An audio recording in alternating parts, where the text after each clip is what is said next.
would like to start by just asking you, as the person who's interviewing the family and all the people involved, what happens to you as the person on the side of the camera when you're listening to just such raw pain so many years after the event, that even us sitting here through the medium of film, we're not there, but we're looking at it through the medium of film, the emotions are still so palpable to the degree that we feel them.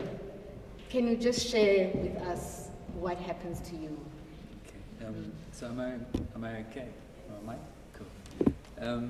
It's a very difficult journey to carry on. Okay, because as you say, it's very raw, and sometimes you can actually say it's very visceral to be on the other side as almost as the interrogator, because you go through the journey with your subjects, or you're part of the pain.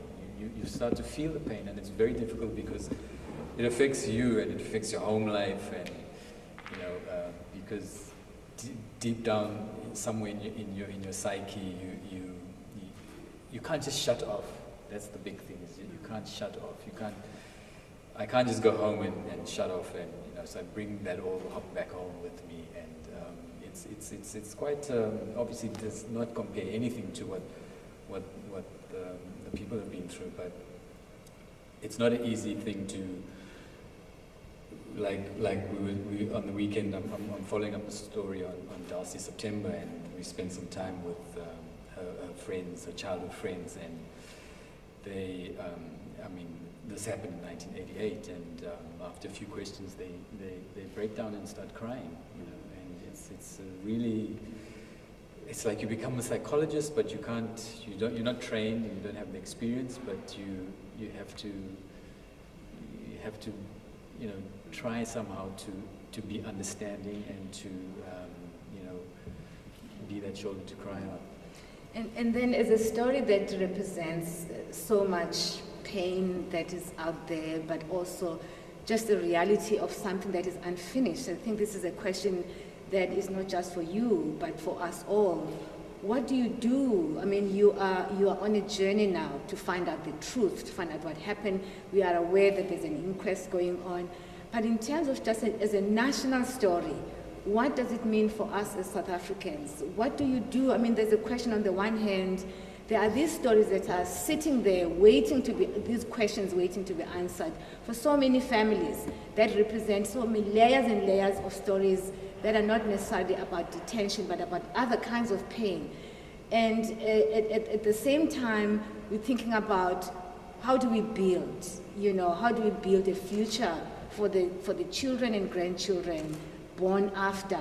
How do what's the balance between the search for truth in the midst of so much knowledge about pain of the past, and at the same time the search for a vision of a future where we will live not necessarily without trying to forget, but we will live side by side the stories in a way that creates a context where we can actually live together. What does the search, the journey for the truth, how does that journey help to mitigate, this tension between this treacherous and painful past, while at the same time we want to look into a future, that's much more, has productive relationships among us?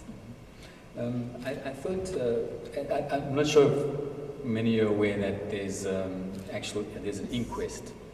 Now, 46 years later, there's an inquest into Ahmed Timol's death. So has it ended there with George Bizos saying there's no one to blame? The inquest is actually looking to find who's to blame. And it's quite historic what's happening with the inquest. I wanted to read what the judge said in his opening statement that might answer some of yours. Considering the documents submitted thus far, there's no doubt in my mind that during these proceedings, we as South Africans are about to enter a door that will rekindle painful memories a door that invites us to embark on a journey which will cause all of us to confront the sordid past of our history. That door will only close once the truth is revealed. So I think we can't move forward till we find out what happened to people like this. Their stories need to be told, and that's the only way we can move forward, I think.